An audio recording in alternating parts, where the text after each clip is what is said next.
नमस्कार, आप देख रहे हैं न्यूज 18। मैं हूं आपके साथ मेनका चौधरी।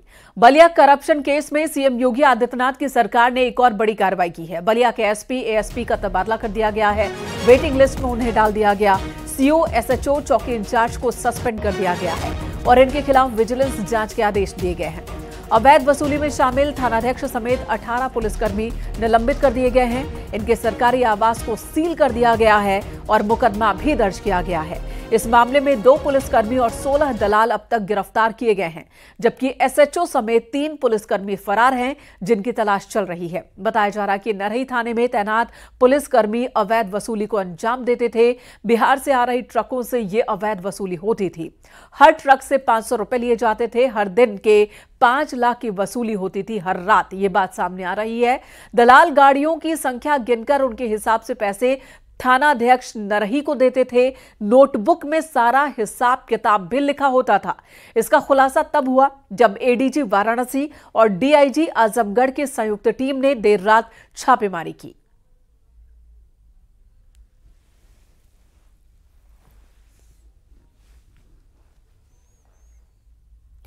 इधर वाराणसी में भी पुलिस ने एक खाकी वर्दीधारी को गिरफ्तार किया, जिसकी शातिराना करतूत से सब हैरान हैं। आरोपी दारोगा ने पूरे फिल्मी स्टाइल में लुटेरों का एक गैंग बना रखा था और वारदात को अंजाम देने के लिए बकायदा कोड वर्ड का इस्तेमाल करता था। असली दारोगा ने नकली क्राइम ब्रांच की एक टीम बना रखी थी।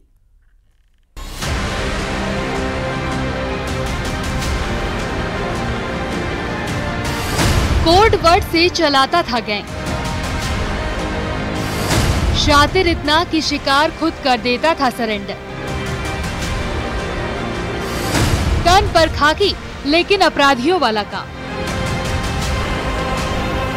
वाराणसी की ये कहानी पूरी फिल्मी है, जहां लूट की ऐसी वारदात का खुलासा हुआ है जिसे जानकर हर कोई दंग रह गया, क्योंकि इस लूट में एक सब इंस्पेक्टर भी शामिल था। दरोगा नकली क्राइम ब्रांच बनाकर बिहार बॉर्डर तक वसूली का रैकेट चला रहा था। पुलिस के पैटर्न पर रेड करने के कोड वर्ड तक बनाए थे। मसलन गैंग का कोड वर्ड था शिकार मतलब कारोबारी, सरजी मतलब मास्टरमाइंड एसआई, दरोगा जी ये एक दूसरे को बुलाते थे, प्रधान जी रेकी करने वाला। पुलिस की पूछताछ में ये बात सामने आई कि ऐसा इसलिए करते थे ताकि किसी को शक न हो।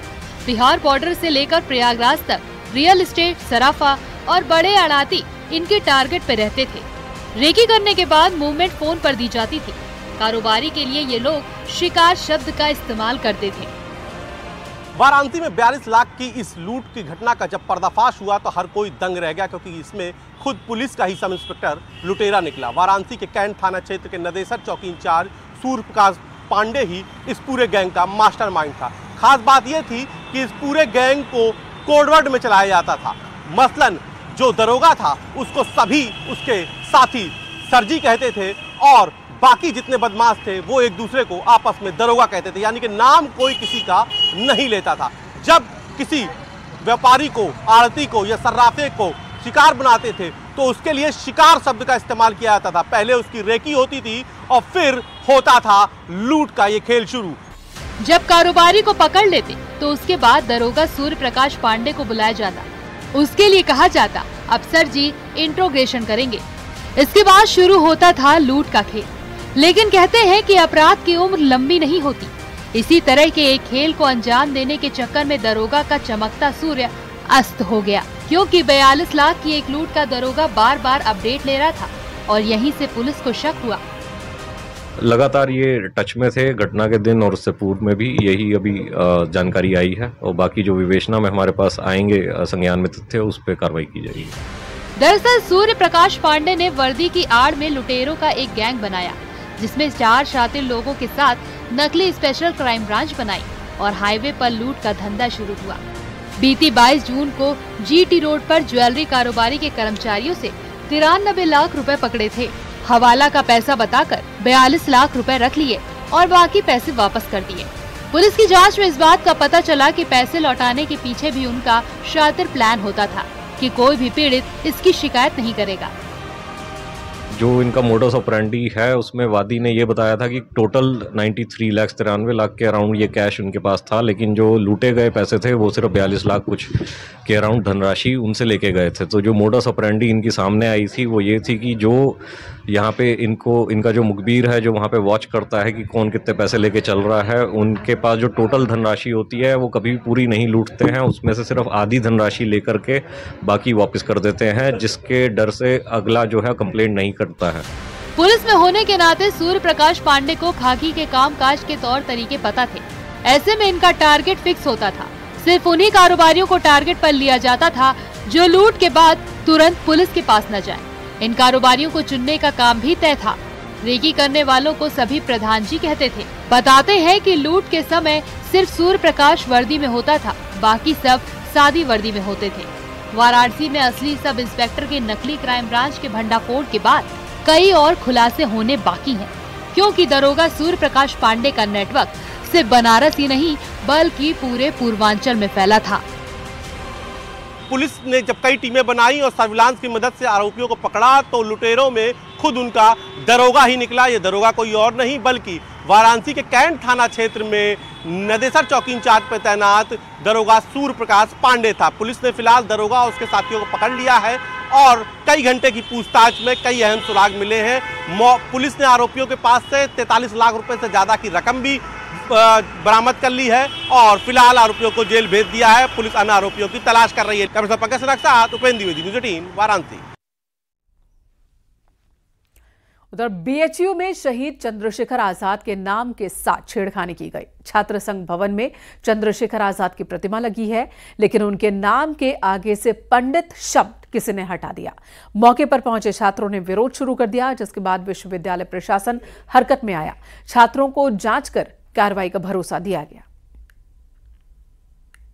मतलब किसी महापुरुष के प्रति इस तरह का भाव रखना मतलब बहुत ही निंदनीय कार्य है। इसलिए हम लोगों ने आज डीन ऑफ स्टूडेंट से मिल करके मांग की कि वो वहाँ पे जो खुर्चा गया है, पहले तो उसमें एक जांच समिति बना करके जांच किया जाए, पता किया जाए कि कौन से व्यक्तियों द्वारा ये घृणित कार्य किया गया है और पुनः उसको लिखवाया जाए। इसको लेकर के आज हम लोगों ने प्रशासन से मांग की है। उधर प्रतापगढ़ में नाबालिग से रेप के दोषी को आजीवन कारावास की सजा मिली। साथ में कोर्ट ने 46,000 का जुर्माना भी लगाया। साल 2015 का ये मामला है। 14 साल की बच्ची से दरिंदगी हुई थी। पंचायत भवन में जबरन ले जाकर गंदा काम किया गया था। 6 लोगों को ने गवाही दी थी इस मामले में। दोषी पाए जाने पर कोर्ट ने आजीवन कारावास की सजा सुनाई है आरोपियों को।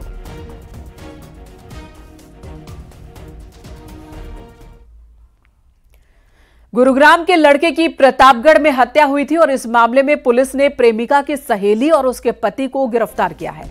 लड़के की प्रेमिका पुष्पा और उसके पति को पुलिस पहले ही गिरफ्तार कर चुकी है। प्रतापगढ़ आए शिवनाथ की प्रेमिका ने अपने पति और सहेली के साथ मिलकर इस वारदात को अंजाम दिया था और शव को सहेली के घर में ही दफना दिया था। से ज्ञात हुआ था कि ये हरियाणा में काम करता था और वहाँ पे पुष्पा नामक महिला के संपर्क में आया था। पुष्पा के ही बुलाने पे वो मिलने सुबंसा चला आया था, जहाँ उसकी हत्या करके पूनम और चिंतामणि के आंगन में डाल दिया गया, जिसमें पुष्पा और उसका पति पूर्व में ही जेल जा चुके थे और आज पूनम गौतम का पति चिंतामणि जो उस घटना में सहयोगी थे, उनको गिरफ्तार करके जेल भेजा गया। और अगली खबर बलिया से। आरटीओ ऑफिस में डीएम के निर्देश पर सीडीओ ने छापेमारी की और इस दौरान 2 दलाल और स्मार्ट चिप कंपनी के 4 कर्मचारी पकड़े गए। सीडीओ ने पकड़े गए लोगों को पुलिस को सौंप दिया है। इनके खिलाफ बड़ी कार्रवाई की जाएगी। अरे ग्राहकों को भ्रमित, अब बाहर कौन किसको भ्रमित कर रहा है, कैसे कोई? कुछ ऑफिस में सर कोई स्टाफ नहीं है, कोई जो संबंधित कार्ड बनवाने के लिए अगर कोई आ रहा है तो कोई है नहीं सर वहाँ पे। ये क्यों नहीं है सर? नहीं स्टाफ है, सभी स्मार्ट चिप वालों को ले गए हैं पूछताछ करने के लिए। आज सभी स्टाफ थे जब आए थे, ऑफिस में स्टाफ थे। चलो ठीक है। सर किसी का मोबाइल छीना गया था, किसी दलाल ने किसी कस्टमर का मोबाइल छीना तो उसको पुलिस मारने भी पड़ी थी, फिर उसको कैसे छोड़ दिया गया? कार्रवाई की छोड़ा गया। इधर जम्मू कश्मीर के राजौरी में आतंकियों से एनकाउंटर के दौरान शहीद सुभाष चंद्र का पार्थिव शरीर हाथरस पहुंचा। गांव में सैन्य सम्मान के साथ अंतिम संस्कार किया गया। लोगों ने नम आंखों से शहीद को अंतिम विदाई दी। सुभाष की चिता को उसके भाई बलदेव ने मुखाग्नि दी। सुभाष की पत्नी कांति 8 महीने की गर्भवती हैं और शहीद सुभाष चंद्र अपने पीछे 1.5 साल की एक मासूम बेटी को भी छोड़ गए हैं।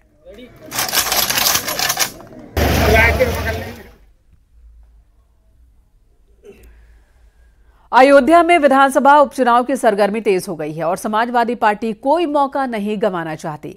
मिल्कीपुर में सपा नेता ने टमाटर स्टॉल लगाया। यहां 20 रुपए किलो के भाव से समाजवादी टमाटर बेचे गए। सपा नेता ने महंगाई को लेकर बीजेपी पर निशाना साधा। 20 रुपए भीषण महंगाई में समाजवादी टमाटर पीडीए हुई है। 2024 में जनता ने इनको आधे पहुंचा दिया है और यही उत्तर प्रदेश के विधानसभा उपचुनाव में जनता 10 का 10 सीट समाजवादी पार्टी को देने जा रही है और भाजपा का 2027 में पूर्ण सफाया करने जा रही है। इधर अमरोहा के हसनपुर में एक महिला 3 दिन से लापता थी। महिला की बरामदगी को लेकर परिवार वालों ने कोतवाली में हंगामा किया और महिला की हत्या की आशंका जाहिर की है। सूचना पर विधायक महेंद्र सिंह खड़कवंशी भी कोतवाली पहुंचे, जिसके बाद पुलिस ने भरोसा दिया, लोगों को शांत कराया। इस दौरान गांव वालों ने तिराहे पर जाम भी लगाया। खोज पता नहीं ना तो मरीद ही ना जिंदगी हमें तो मरीद है तो हम अपने हाथ से सुंगा दें, कोई वो ना। रात हम गए हैं, अब पैसे भरे हैं उसने 10 लाख कम से कम 10 लाख भरे। किसने भरे हैं? देविंदर ने, जो कि हमारा बहन का पति है, उसका दोस्त है, उसको सब पता है। उसके बाद हमने रातों मतलब पकड़ लिया, हमने वो थाने में आ गए हैं। इन्होंने रातों भेज दिया। उन्होंने क्यों भेज दिया? हमारे बिगड़ याद के भेज दिया। खबर प्रयागराज से, जहां नाले की सफाई के दौरान हैंड ग्रेनेड मिला और सफाई कर्मचारी हैंड ग्रेनेड झोले में रखकर अपने घर ले आया। कुछ लोगों ने उसे हैंड ग्रेनेड होने की जानकारी दी, जिसके बाद जॉर्ज टाउन पुलिस को उसने जानकारी दी। पुलिस ने तुरंत कंट्रोल रूम और बीडीएस टीम को जानकारी दी। मौके पर पहुंची बीडीएस की टीम ने आसपास के घरों को खाली कराया और एक गड्ढा खुदवाकर 40 मिनट में डेमोलेशन सेट के जरिए डिफ्यूज किया। आपको बता दें, हैंड ग्रेनेड में लगभग 10 साल से जमीन में दबे होने की वजह से जंग लगा हुआ था।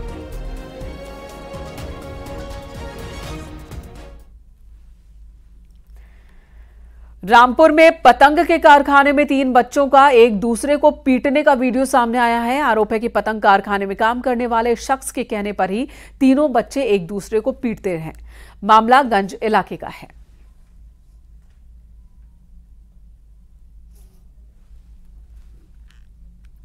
और अगली खबर कुशीनगर से। तालाब में डूबने से 2 बच्चों की मौत का ये मामला है। नहाने के दौरान हादसा हो गया।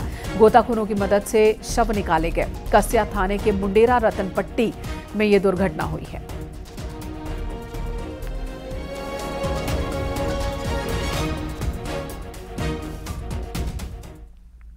मिर्जापुर में एक हादसे में बाल बाल बचा कांवड़िया। रेलवे ट्रैक पार करते वक्त ट्रेन आ गई थी। रेलवे ट्रैक पार कर रहा था बुजुर्ग कांवड़िया और तभी यात्रियों ने ट्रैक से खींचकर उसकी जान बचाई है। मिर्जापुर रेलवे स्टेशन का ये मामला है। तो स्टेशन पर ही ट्रैक पार करते वक्त ट्रेन की चपेट में आने से बाल बाल बचा ये बुजुर्ग कांवड़िया। स्टेशन पर मौजूद लोगों ने ही उसे तुरंत ही स्टेशन पर खींच लिया। ट्रेन आने से पहले ही प्लेटफॉर्म पर उसे खींच लिया, जिसकी वजह से इस शख्स की जान बच सकी है।